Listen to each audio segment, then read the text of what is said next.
Hello, everybody. Welcome to Sundays at Summit Health. I hope that you've had a good first day of May so far.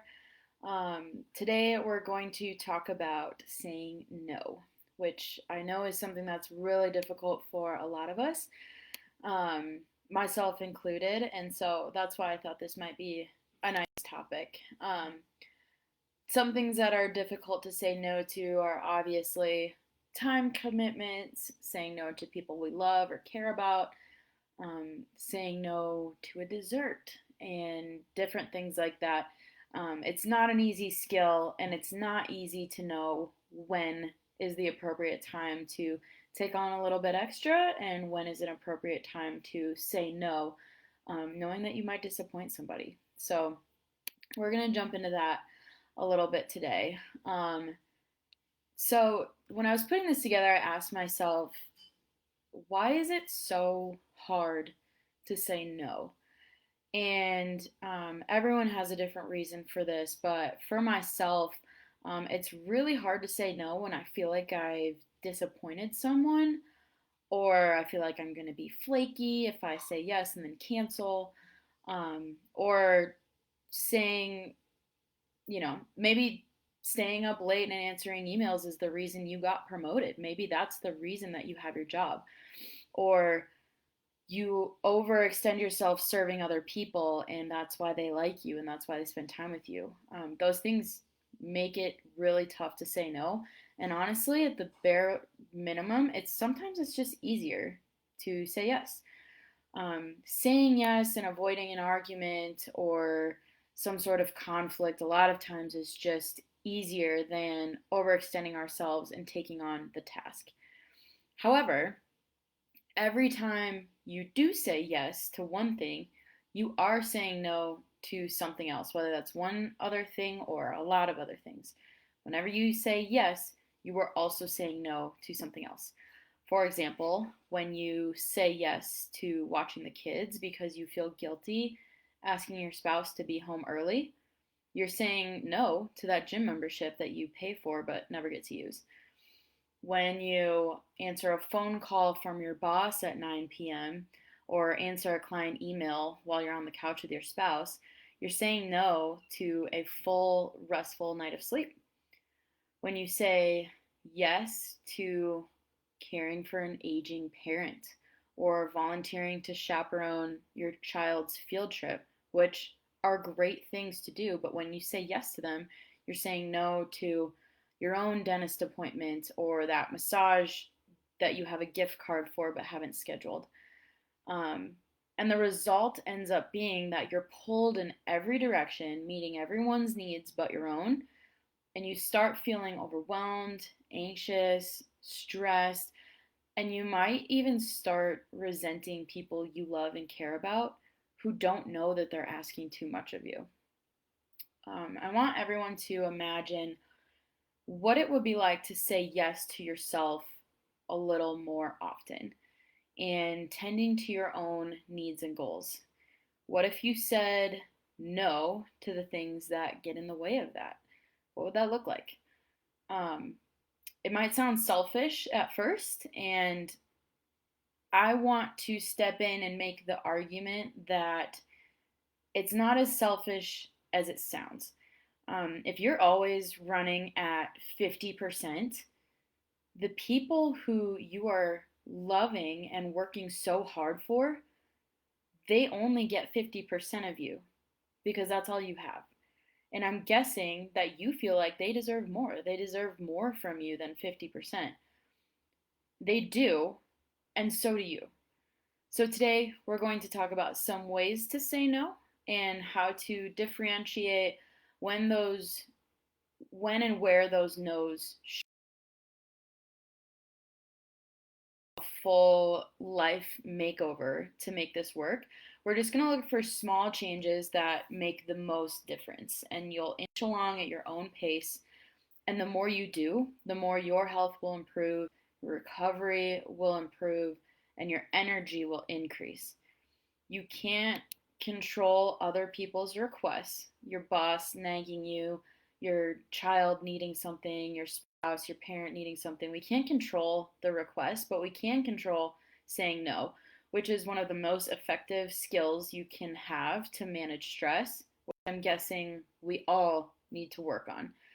Um, so the first step is to start by tracking your time. And I mentioned this last month when we were talking about making time for nutrition and exercise. And the reason that this is helpful is because you might not actually know where your time, energy, and attention are going. And without having a clear idea, it's really easy to believe that you do have time to train that new employee, or it's really easy to believe that you don't have 5 minutes to yourself most days. The point being, it's very easy to over and underestimate how much time you have in a day. And once we lay it all out accurately, it's actually pretty eye opening. You can use a time tracking app, you can create your own time tracking system on a notebook or a calendar. I will attach a worksheet below that I've found to be really helpful for planning and time use. And once you've chosen a method, record your activities accurately. And that means if you're answering emails while you're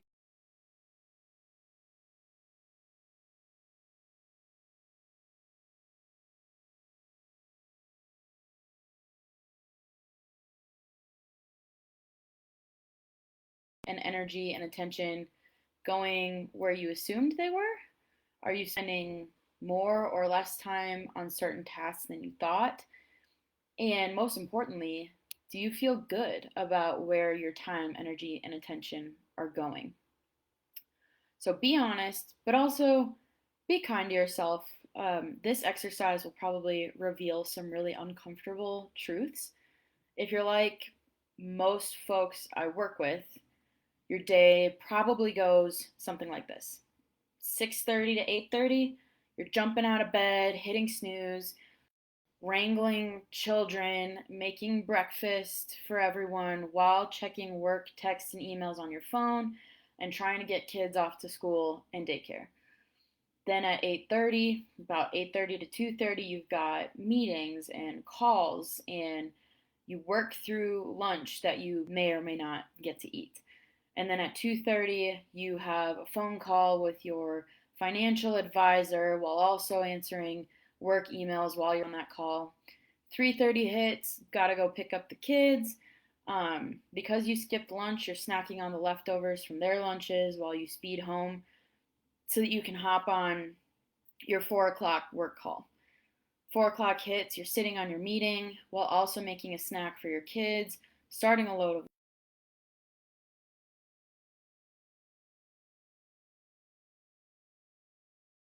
We're trying to get all three kids to different practices and lessons and still answering work emails.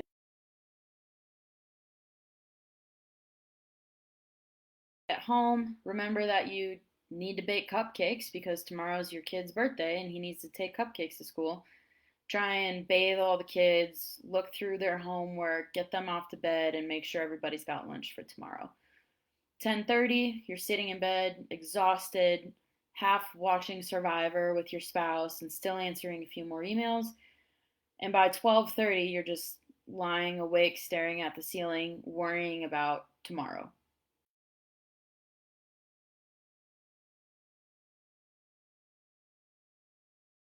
Means you have no time for yourself the whole day. And of course, this person feels exhausted and overwhelmed and anxious. This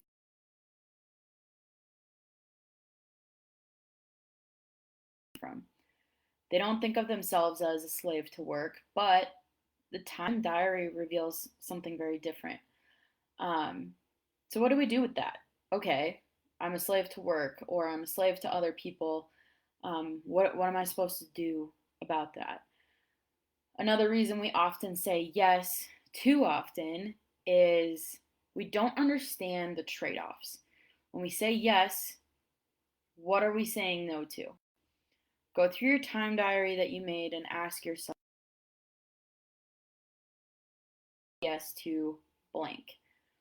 The next step towards saying yes and no to the right things is making some sort of chart about how your time is spent. I would recommend like a pie chart. Um, Divide it up into percentages or hours or minutes of your day and create one that is accurate with where your time is allocated. Time, attention, energy, all of those things. Where are they realistically allocated? Then create a separate one that dream chart. And on your dream chart, this would be how your ideal day would look. How much time would you spend sleeping? How much time would you spend working? Do you have meaningful time with your family in there? Yes, you still have responsibilities that you need to take care of. But on your dream chart, you should be able to look at it and have a sense of relief. What would you give less time to or remove altogether? What would you give more time to or add in that you don't have time for now? When you look at that dream chart, there should be this like feeling like that would be such a nice day. That would be such a nice routine to have. Of course, like I said, things still need to be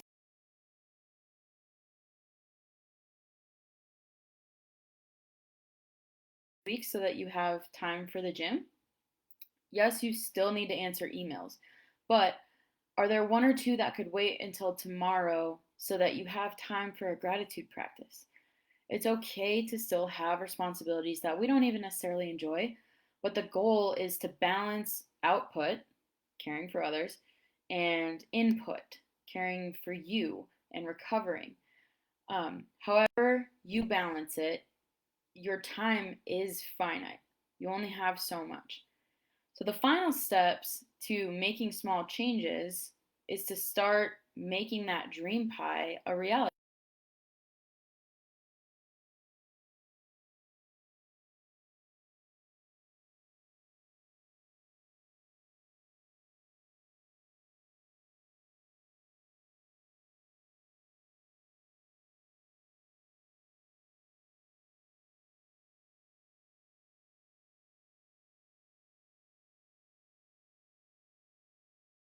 Start this way, but where I would suggest you start is with practice. Um, think through a scenario where you really would have liked to say no and think about how you did respond and then how you wish you would have responded. And there are about three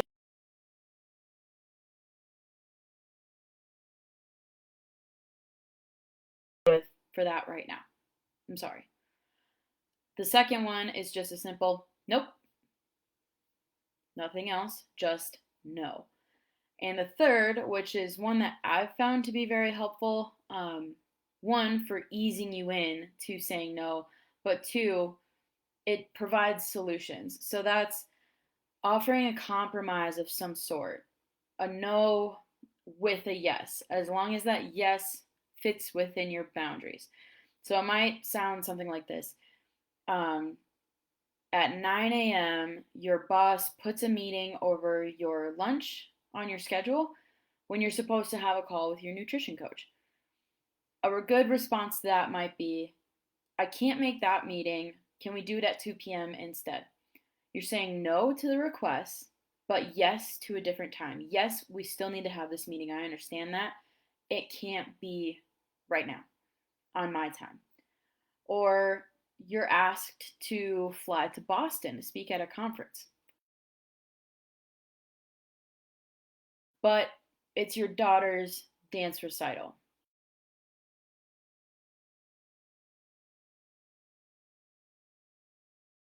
As there would say, I can't speak at that event if I have to travel, no to the request, but if I can be a virtual speaker, I'd be happy to participate. Yes, but with conditions that fit within your boundaries.